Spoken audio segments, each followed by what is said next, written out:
할렐루야. 우리 옆에 분들에게 한번 이렇게 인사할까요? 주님 빛 갖고 살겠습니다. 이렇게 인사 한번 해요. 네. 어떤 뜻인지 다 아시죠? 네, 오늘 김정문 장로님 기도를 정말 잘해주시네요.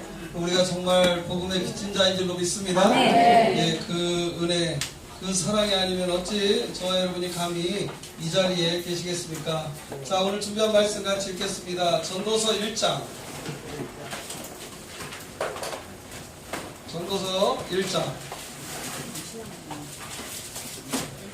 전도서 1장 1절 말씀 같이 읽습니다. 1절. 전도서 1장 1절.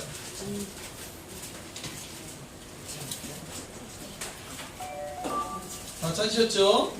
다같이 전도서 1장 1절 읽습니다. 시작. 말씀하는 예루살렘 전도서의 말씀이라. 아멘. 제가 다시 한번 읽습니다. 다윗의 아들 예루살렘 왕 전도자의 말씀이라. 한 곳만 더 봅니다. 창세기 1장 3절. 창세기 1장 3절과 4절 5절 같이 읽습니다. 창세기 1장 3, 4, 5절 다같이. 하나님이 가라사대 빛이 있으라 하시되 빛이 있었고 그릇이 하나님의 보시기에 좋았더라. 하나님이 빛과 어둠을 나누사 빛을 하시라 칭하시고 어둠을 밤이라 칭하시니라. 저녁이 되면 저녁이 첫째 날이니라. 아멘. 아멘. 그렇습니다. 사랑하는 우리 해선교회 모든 우리 위원장 장로님과 우리 부위원장님과 모든 우리 또 성도님들, 저와 여러분이 무엇을 위해 사십니까? 무엇을? 오늘 제목입니다. 한번 따라해주세요. 무엇을 위해 사는가? 무엇을 위해 사는가? 네, 무엇을 위해 사는가입니다. 이명박 대통령께서 대통령을 그만두실 즈음에 큰 행사를 하나 하셨습니다. 그게 뭐냐면 우리는 이미 내리 속에서 다 잊어버렸고 또 관심이 없으신 분들은 그것을 기억하지 못하겠지만 지금까지 우리나라 근대사 발전을 위해서 수고하신 많은 분들에게 훈장을 줬어요. 훈장.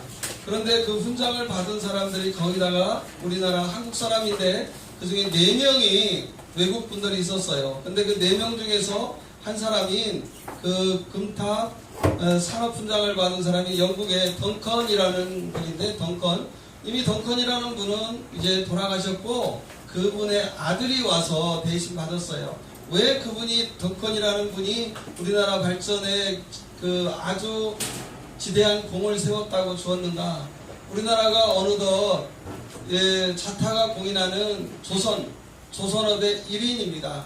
작년에 우리나라 조선업이 조금 지금 희청해가지고 조선업이 굉장히 어려워요. 요즘은 자동차도 좀 어렵다고 그럽니다. 저와 여러분이 어쨌거나 그런 대기업들이 잘 돼야만이 우리가 또 파생된 조그마한 중소기업들과 또 개인 기업들이 잘 될 줄로 믿습니다. 한국의 중공업의 산 증인들은 더 잘 알고 있는데, 현대중공업에서 1970년도에 이 덩컨이라는 분을 이제 소명해서 배를 만들기 시작했어요. 우리나라는 정말 우리가 생각하기에 조그마한 배 그냥 몇천 톤밖에 만들 수 없었는데, 그 큰 몇만 톤의 배를 만들려면은 누군가가 와서 기술을 지도해줘야 되는데, 이 영국분 덩컨이라는 분이 와서 우리나라에서 이 배 만드는 기술을 알려줘가지고 우리나라가 어느덧 세계 1인의 조선 강국이 됐다고 합니다. 그것을 40년이 지난 즈음에 잊어버리지 않고 한 분의 대통령께서 이분의 그 공로를 기억해서 이제 훈장을 주려고 했는데, 이분이 이미 돌아가셨고 그의 아들이 스코틀랜드에 사는 그 아들을 찾아서 한국에 모셔다가 이제 훈장을 줬어요. 사랑하는 여러분, 저와 여러분이 행하는 모든 일을 사람들은 혹시 잊어버릴지라도 하나님은 분명히 기억하시고 이 땅과 그리고 저와 여러분이 천국에 가셨을 때 상을 주실 줄로 믿습니다. 사람들이 왜 치열하게 하루하루를 살아갑니까? 무엇을 남기기 위해 살아요. 저는 오늘 무엇을 위해 사십니까? 이랬어요. 무엇을 위해 사는가? 돈을 벌어서 재산을 남기고 성공해서 출세하고 또 어떤 업적을 남기고 합니다. 왜 그렇습니까? 그 남긴 건 무엇인가가 영원할 거라고 생각하기 때문에 그런 거예요. 영원할 거라고. 정말 사랑하는 여러분, 영원한 것이 무엇이라고 생각하십니까? 오늘 제가 전도서 1장을 읽었어요. 다윗의 아들 예루살렘 왕 전도자의 말씀이라 그랬어요. 다윗의 아들 예루살렘 왕 전도자의 말씀이라. 누구예요? 솔로몬이에요. 솔로몬을 일컬어서 지혜의 왕이라고 부릅니다. 우리나라의 한 TV에서 그러므로 그 지혜의 왕인 솔로몬을 일컬어서 솔로몬의 선택이라는 공영방송에서 그런 TV 프로까지 있었어요. 누가 솔로몬을 향해서 그 사람을 정말 지혜가 없다고 말하며 그가 누렸던 부귀영화를 우리가 감히 어떻게 누리겠어요? 지금까지 많은 사람들이 누가 부자다 마이크로소프트의 사이에 빌 게이츠가 부자다, 아니면 아주 투자를 잘하는 미국의 워런 버핏이 또 부자다, 아니면 우리나라의 이건희 회장 그런 분들이 부자다 하지만 그 솔로몬에는 비길 수가 없다고 합니다. 지금까지 태어나고 죽은 많은 사람들, 그 사람들 속에서 솔로몬만한 사람이 없다고 그래요. 그런데 한 가지는 좀 그걸 안 닮았으면 좋겠어요. 한 1000여 명의 부인을 뒀던 그것은 별로 좋은 것 같지 않아요. 어쨌거나 그 부귀영화를 누렸던 사람들 중에 솔로몬 같은 사람이 없는데, 만약에 이 부족한 김병건 목사가 와서 여러분 정말 이 부귀영화가 별것이 아닙니다 라고 말한다면 지가 부귀영화를 누려봤길래 저러나? 이렇게 여러분들 말씀하실 수 있지만, 그래도 적어도 솔로몬이 말한다면 여러분과 제가 아멘 하셔야 될 줄로 믿습니다. 아멘. 지금 다윗의 아들 예루살렘 왕인 솔로몬은 지금 이제 전도서를 쓰고 가는데, 이제 전도서를 기록하는데, 그가 지금 다윗의 아들의 자격이 아니에요. 그리고 예루살렘 왕의 자격이 아니에요. 여러분들, 우리가 지금 읽은 성경이 뭐예요? 전도서. 만약에 선교서가 있었다면 제가 선교서를 들고 오지 않았겠어요? 여러분들, 전도서를 누가 기록한지 아세요? 솔로몬을 통해서 기록했습니다. 하나님은 솔로몬을 통해 3권의 성경을 기록하게 하십니다. 첫 번째, 솔로몬이 아주 젊고 손에 땀이 나고, 저도 굉장히 좀 한 20대 30대까지만 해도 조금만 긴장하고 이러면 손에 땀이 나고, 그래서 누구 모르게 이렇게 닦고 그랬는데 지금은 그럴 일이 없어요. 땀이 안 나요. 이제 이게 무슨 일이에요? 나이 먹었다 이 얘기죠. 네, 나이 먹었다. 그렇습니다. 이게 손이 땀이 나고 좀 힘이 있을 때는 솔로몬이 아가서를 기록했어요. 아가서 잘 아시죠? 하나님의 사랑과 그리고 교회에 대한 어떤 예표적인 주님 예수 그리스도의 사랑과 성도의 사랑을 예표해서 쓴 그 성경 아가서를 기록했어요. 이제 하나님께 솔로몬이 왕이 되어 산당에서 1000번제를 드리고 하나님의 지혜를 충만하게 주시니까 3000의 잠언을 기록했다고 그러는데, 우리에게 주신 것은 잠언은 31장까지만 있죠. 거기에서 이제 아굴의 잠언과 또 모세의 잠언을 하나 빼면 이제 솔로몬이 기록한 잠언이 그렇게 많지는 않지만, 어쨌든 솔로몬이 한참 전성기에 이제 잠언을 기록합니다. 아가서, 잠언. 그리고 이제 솔로몬도 나이가 들고 우여곡절 끝에 자기네 왕궁을 짓는 데는 13년을 걸려서, 그렇지만 하나님의 전을 짓는 데는 불과 7년밖에 걸리지 않고 스바의 여왕이 와서 보고 그 솔로몬의 왕궁을 보고 소문을 듣고 왔던 것보다도 더 화려한 걸 보고 깜짝 놀랍니다. 많은 정략 결혼을 통해서 이제 이 나라 저 나라 이 부족 저 부족에서 많은 여자들과 결혼하다 보니까 이제는 솔로몬의 왕궁이 어떻게 변했냐면 이제 우상의 소굴이 된 거예요. 그저 태국에서 온 사람들은 나미아비탑을 부르고 있고, 저 중동에서 온 또 솔로몬의 후처는 알라를 찾고 있고, 이런 등등등등. 그래서 이제 솔로몬이 그런 우여곡절 끝에 이제 말년에 하나님을 통해서 한 권의 성경을 더 기록하는데, 그게 바로 전도서라는 성경이에요. 전도서라는 성경. 근데 지금 솔로몬이 그 전도서를 기록하면서 내가 왕이다, 내가 다윗의 아들이다, 내가 그러므로 선포하겠다, 이게 아니고 다윗의 아들, 맞습니다. 다윗의 아들이에요. 이스라엘의 3번째 왕인 다윗의 아들, 정말 그 부흥기를 누렸던 그 솔로몬의 시대 다윗의 아들. 다윗은 누굽니까? 성군 다윗 아닙니까? 성군 다윗, 다윗의 아들입니다. 그 당시에 예루살렘 왕이에요. 그렇지만 예루살렘 왕으로도 말하지 않고 전도자의 말씀이라. 할렐루야. 오늘 전도자의 말씀이라는데 저와 여러분이 정말 포커스로 잡으시기를 바랍니다. 그렇습니다. 그러면서 그 솔로몬이 이제 뭐라고 합니까? 거기에서 솔로몬이 그 유명한 말을 합니다. 솔로몬이 가로되 헛되고 헛되며 헛되고 헛되니 모든 것이 헛되도다. 이거를 가리켜서 이게 그 반복 중에 반복, 더 이상 반복이 할 수가 없을 만큼 5번을 얘기합니다. 헛되다라는 단어. 정말 그러면서 무엇을 위해 사는가 솔로몬이 우리에게 알려주는 거예요. 영원한 것이 있는가? 그럴 때에 먼저 솔로몬은 우리에게 헛되다라는 것을 알려줍니다. 이 헛되다라는 말은 라틴어로 보니까 베이티라는 이런 단어예요. 베이티라는 단어. 그런데 베이티라는 이 의미, 이 단어의 의미가 무엇이냐면 내가 백사장에 가서 무엇인가 모래를 막 한번 옮겨줬는데 손에 피니까 그저 떡고물 묻듯이 묻어있는 모래밖에. 그리고 여러분과 제가 정말 이 지나가는 바람을 한번 힘껏 잡았어요. 그랬더니 손을 펴보니까 역시 아무것도 없는 이 상태. 이게 베이티라는 거예요. 아니면 좀 더 우리 정서로 표현을 하면 여러분들이 예쁘게 화장을 하고 여성분들 아니면 남성분들 막 이렇게 옷을 갖춰 입고 이렇게 넥타이까지 매고 이 정도면 되지 않았을까. 마지막으로 신발을 신고 딱 그 신발장 앞에서 있는 그 거울 앞에서 탁 내 모습을 비춰봤는데 이게 어찌된 일인지 순간적으로 거울이 쨍그랑 깨지면서 내 그 모습이 날아가는 그 상태, 그게 베이티라는 거예요. 그게 헛되다는 것이죠.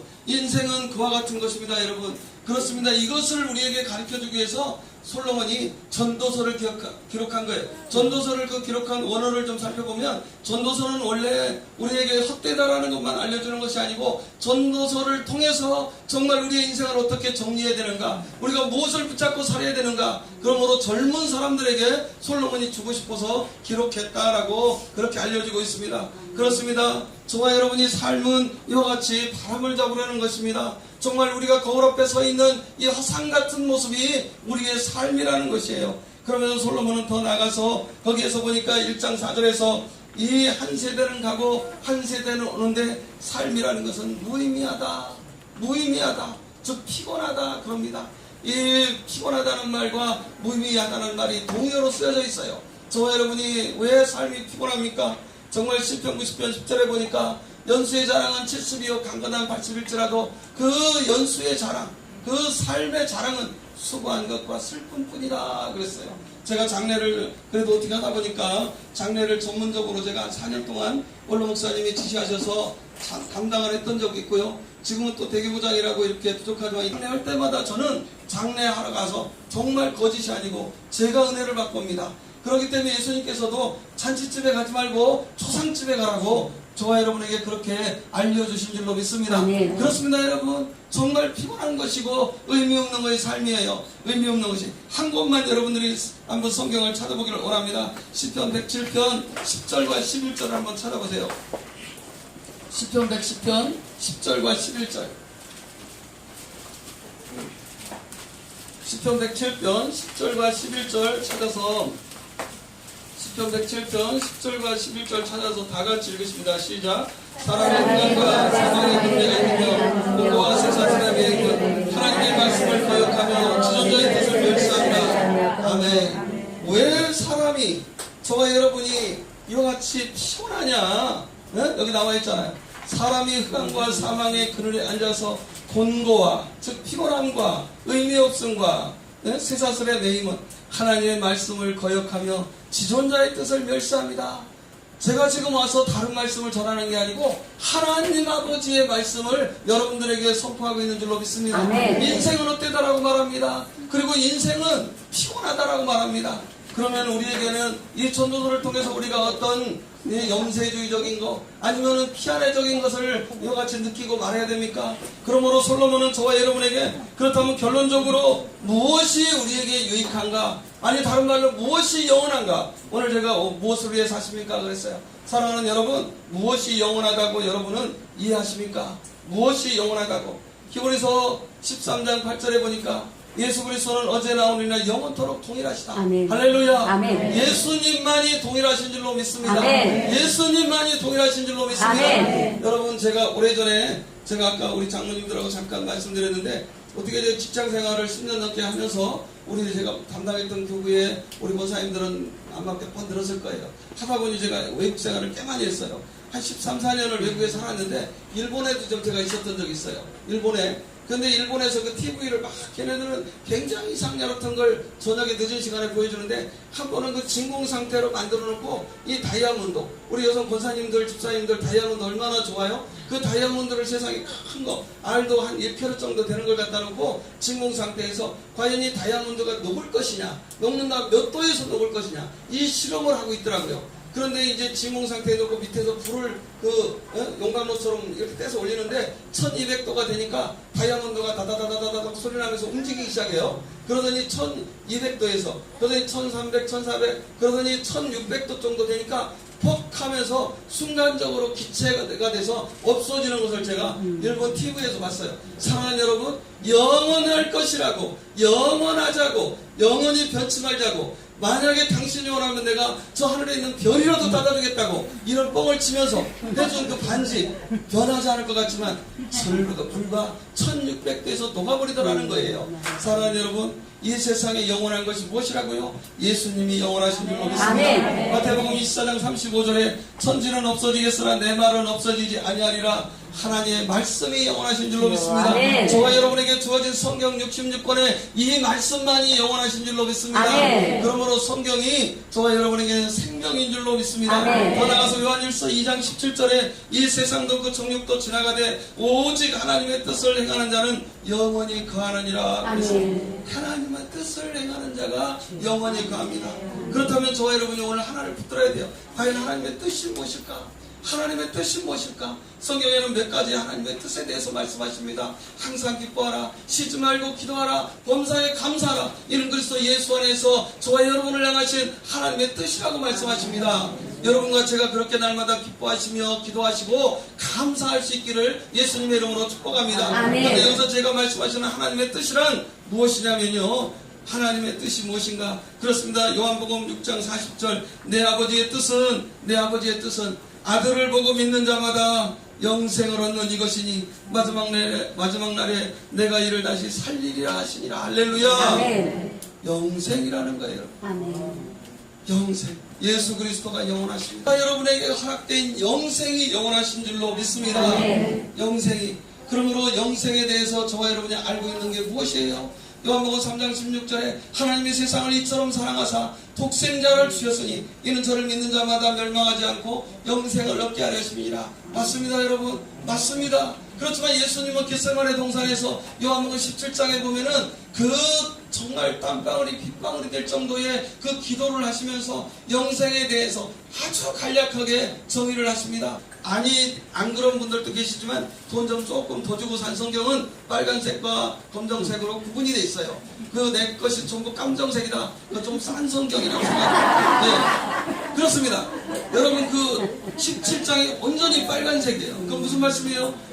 예수님께서 하신 말씀이다. 요한복음 17장 3절 영생은 곧 유일하신 참 하나님과 그의 보내신 자 예수 그리스도를 아는 것이다. 하나님에 대해서 알고 예수님에 대해서 아시는 저와 여러분이 되시기를 예수님의 이름으로 축복합니다. 더 나가서 예수님의 수제자였던 베드로 사도는 베드로전서 1장 9절에 뭐라고 말씀하십니까? 믿음의 결국 곧 영혼의 구원을 받으리라. 저와 여러분이 신앙생활 즉 믿음을 갖는 것이 결론이 무엇이냐? 영원 구원 받는 거라고 말씀하시는 줄로 믿습니다. 그러므로 우리의 구원자 되시는 예수 그리스도가 영원하시며 완전하게 성취될 하나님 아버지의 말씀, 성경 말씀이 영원하시고 하나님의 뜻을 행하는 자 저와 여러분이 그 받은 영생이 영원하신 줄로 믿습니다. 아까 제가 창세기 1장 3절에서 2절에서 4절까지를 읽었죠. 그렇습니다. 창세기 1장 3절에 보니까 빛이 있으라 그랬어요. 빛이 있으라. 여러분, 이 빛이 있으라 하신 것은요, 자, 여기서 문제가 나갑니다. 선물은 없어요. 문제가 나가요. 자, 첫째, 이 빛은 우리가 보고 있는 저 해와 달이다. 그런 분은 1번. 아니다, 다른 빛이다. 라는 분 2번. 자, 1번 손 들어보세요. 한 번은 들으셔야 돼요. 네. 자, 2번이라고 생각하십니다. 아니다. 하여튼 뭔가 뭔지 모르지만 아니라고 하는 친구들이 많았어요. 아니에요, 여러분. 이 빛은 빛이 있으라 하셨던 이 빛은 원래 예수 그리스도가 빛이신 줄로 믿습니다. 그러므로 요한복음 1장 4절에 보니까 그 안에 생명이 있었으니 이 생명은 사람들의 빛이라. 그렇습니다. 요한복음 5장 24절에도 내가 진실로 너희에게 이르노니 내 말을 듣고 나 보내신을 믿는 자는 영생을 얻고 심판에 이르지 아니한다 그랬어요. 이 빛이 있으라 하신 이 빛은 원래 하나님의 그 존재의 빛이에요. 여러분, 존재의 빛. 왜 그렇습니까? 해와 달과 별은 넷째 날 만들어집니다. 넷째 날 만들어져요. 이 첫째 날의 빛은 하나님의 그 현현의 빛이에요. 하나님. 왜 그래요? 2절에 보면 땅이 혼돈하고 공함이여 흑암이 깊음에 있다 이렇게 말씀하셨어요. 그러므로 이 빛이 있으라 하시고 이 빛을 어둠과 낫으로 바꿔주십니다. 예수님이 이 땅에 빛으로 오셨어요. 그런데 그 빛 가운데 생명이 있다고 그럽니다. 저와 여러분이 왜 인천순복음교회 해외 선교회를 조직하셨고 부족하지만 김병도 목사가 그래도 남들이 부러워하는 좋은 직장 잘 먹고 잘 살다가 이렇게 늦지막아진 나이에 목사가 돼가지고 이렇게 막 왼쪽 마비도 오고 이러면서 살아가겠습니까? 이에 우리의 영혼의 구원 정말 빛이 무엇인가 영생이 무엇인가를 아는 저와 여러분인 줄로 믿습니다. 그렇습니다. 이 영생의 빛 우리가 행하는 모든 일이 이것을 위해서 하는 것이에요. 이것을 위해서 하는 것이에요. 그렇다면 이 영생의 빛은 누구인가? 두말할 것 없이 이 빛이 바로 예수 그리스도예요. 여기서 하나 더 문제를 낼게요. 여러분들 해 뜨는 것을 아침마다 보십니까? 못 보세요? 봐요? 자, 그럼 여기서 다시 한번 씁시다. 해와 달과 별이 뜨는 걸 보신 분은 1번, 못 보신 분은 2번. 자, 손 들어보세요. 네, 우리 줄기차게 지금 1번에 배팅하고 계신데 또 틀리셨어요. 사랑하는 여러분, 하나님께서 넷째 날에 해는 거기 있어라, 달은 거기 있어라, 별은 거기 있어라 한 대로 그대로 있고 저와 여러분이 딛고 서 있는 이 지구를 자전하게 하시고 공전하게 하셔서 낮을 바꾸시고 밤을 오게 하시며 밤을 바꾸시고 낮이 오게 하시며 봄, 여름, 가을, 겨울을 바꿔주시는 살아계신 하나님이신 줄로 믿습니다. 그러므로 예수님께서도 요한복음 5장 17절에 아버지께서 일하시니 나도 일한다 그랬어요. 아버지께서 일하시니 예수 그리스도께서 일하셨다면 저와 여러분도 일하고 살아야 될 줄로 믿습니다. 오늘 여러분은 무엇을 위해 사십니까? 그랬어요. 여러분 무엇을 위해 사십니까? 이 땅에 영원한 것이 무엇이라고 생각하시고 무엇을 위해 사십니까? 하나님께서는 첫째 날에 빛이 있으라 하시면서 어두움과 빛을 갈라놓으셨어요. 분명히 이 땅에는 아까 우리 김종문 장로님 기도하신 대로 아직도 주님을 알지 못하는 많은 사람들이 이 땅에 존재하고 있어요. 예수님께서 정말 이 땅에 많은 사람들을 다 구원하신 후에 그때야 이 땅에 오시겠다고 저와 여러분에게 약속해 주셨는데 그 일을 감당하는 우리 인천순복음교회 해외선교위원회 우리 위원장님은 홍진기 장로님, 부위원장님은 김종군 장로님 여러분 기억하시고 더 많이 기도하시기를 예수님의 이름으로 축복합니다. 기도만 하시면 안 돼요. 이 해외선교회가 여기까지 세워지게 되기 위해서 정말 눈물로 그리고 수고를 아끼지 않으신 우리 김성수 장로님을 위해서도 여러분 기도해 주시기를 주님의 이름으로 축복합니다. 그렇습니다. 저와 여러분 저는 칭찬하는 거예요. 여러분들이 행하는 이 모든 일들이 정말 주님을 이 땅에 다시 오시게 하는 그 주님의 날을 앞당기고 계신 줄로 믿습니다. 여기서 제가 한 가지를 여러분 현상과 실상에 대해서 말씀드립니다. 현상과 실상 한번 따라해요. 현상, 실상. 지금 이렇게 날씨가 아주 너무나 지금 이 전 세계 날씨가 세상 말로 아주 이런 표현을 써서 죄송해요. 미쳤어. 네, 우리 사장님 미친 게 아니고 날씨가 미쳤어요. 그렇습니다.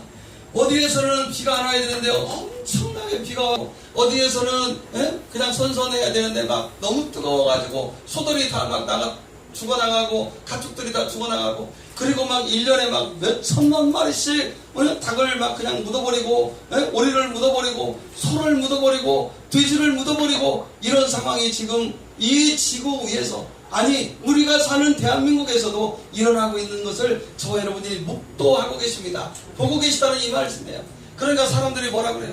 아 이게 지금 기온이 상승돼서 해수면이 올라가가지고 엘니뇨 현상과 라니냐 현상 때문에 이런 이상기온 현상이 생긴 겁니다. 방송에서 맨날 떠드는 거예요. 기상학자들이 그렇게 얘기하니까 우리도 그렇다고 그래요. 왜 이렇게 날씨가 그러냐? 아유 이거 지금 우리가 자동차를 너무 많이 굴리고 요즘은 그냥 강아지도 자동차를 타고 다니잖아 막 이래가면서 이런 소리를 하고 있어요. 차 없는 집이 없다 그러고 그렇습니다 여러분. 그것은 요만큼에 맞는 얘기예요. 그리고 막 우리가 또 화석연료 그 화력발전소를 많이 만들어서 그것 때문에 더워서 그렇다고 그래요. 그래가지고 막 지금 50년 사이에 기온이 뭐 1.8도가 올라갔다고 이렇게 막 우리가 알려줘요. 그리고 우리나라 기후가 아열대 기후로 바뀌었다고. 옛날에는 사과를 재배할 수 있는 그 선이 평택이라고 그랬어요. 평택. 근데 지금은 저 파주에서도 사과가 굉장히 많이 나요 여러분.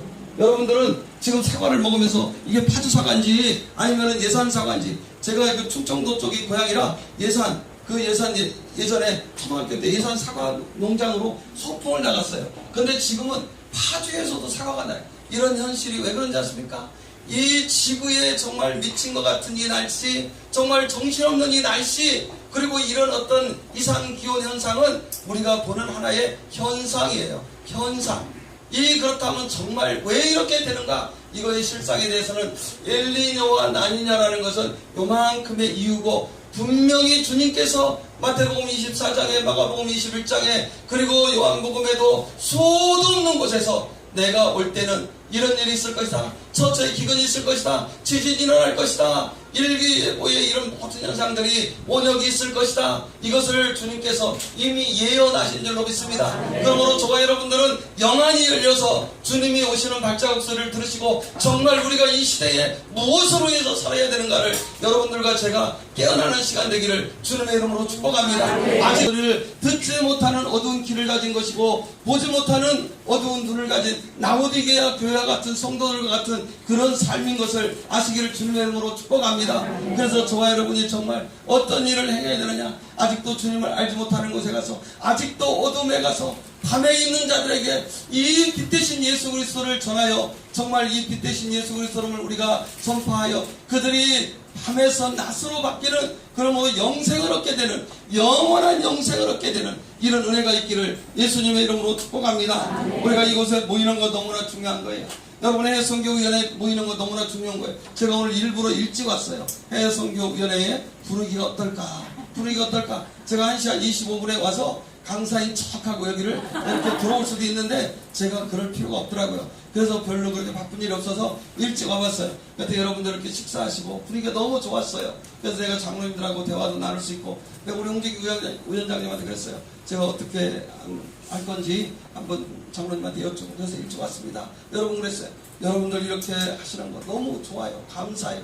근데 분명한 것은 여러분들에게 모임이 이곳에 모인 것이 목적이 아니고 정말 한 영혼, 한 열방의 영혼, 이 땅의 영혼을 저와 여러분이 어둠에서 빛으로, 정말 밤에서 낮으로 바꿔주는 일에 저와 여러분들이 그 일을 감당해야 되는 것을 믿으시기를 주님의 이름으로 축복합니다. 왜 솔로몬이 정말 솔로몬에 대해서 많은 그 목사님들이 굉장히 단순하게 생각해요. 솔로몬이 지혜도 많고 다 좋았는데 말년에는 실패했다 그러는데 전도서를 읽어보면 절대로 솔로몬에 대해서 그런 얘기를 하지 못합니다. 여러분 누가 빨리 찾으시는 분, 전도서 12장까지 있어요. 전도서 12장에서 마지막 13절과 14절을 한번 크게 한번 읽어주시면 감사하겠습니다.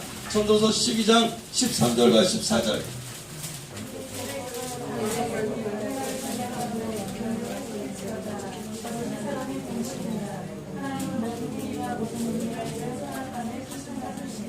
아멘. 전도서를 그렇게 끝냅니다. 솔로몬이 그렇게 끝납니다. 해 아래 새 것이 없다, 헛된 것이다, 여러 가지의 인간들이, 특히 젊은 사람들이 알아야 될 내용을 말씀하시고 나서는 하나님을 분명히 섬기고 그 계명을 따르는 것은 인간의 본분이다 그러면서 마지막 절에 뭐라 그럽니까? 하나님은 이 선악간에, 잘한 일과 악하게 한 일, 선악간의 일을 분명히 뭐 하신다고요? 심판하신다. 판단이 아니에요, 여러분. 착각하시면 안 돼요. 판단이 아니고 심판하십니다. 히브리서 9장 27절에 뭐라 그럽니까? 사람이 한번 죽는 것은 정해진 것이고 후에는 심판하시겠다는 거예요. 저와 여러분이 분명히 하나님 앞에 서야 됩니다. 우리가 지금 살기 위해서 밥 먹는다 그러는데요, 여러분들과 제가 착각하는 거예요. 해와 달과 별이 뜨거워진다고 말하는 것처럼 저와 여러분들이 착각하시는 거예요. 우리는 살기 위해서 밥을 먹는 것이 아니고, 저는 1960년생이에요 여러분. 이 기독교의 역사관은 직선의 역사관이에요. 그래서 제가 1960년에 시작한 제 삶이 설마 저를 60여 년 더 하나님 살리겠습니까?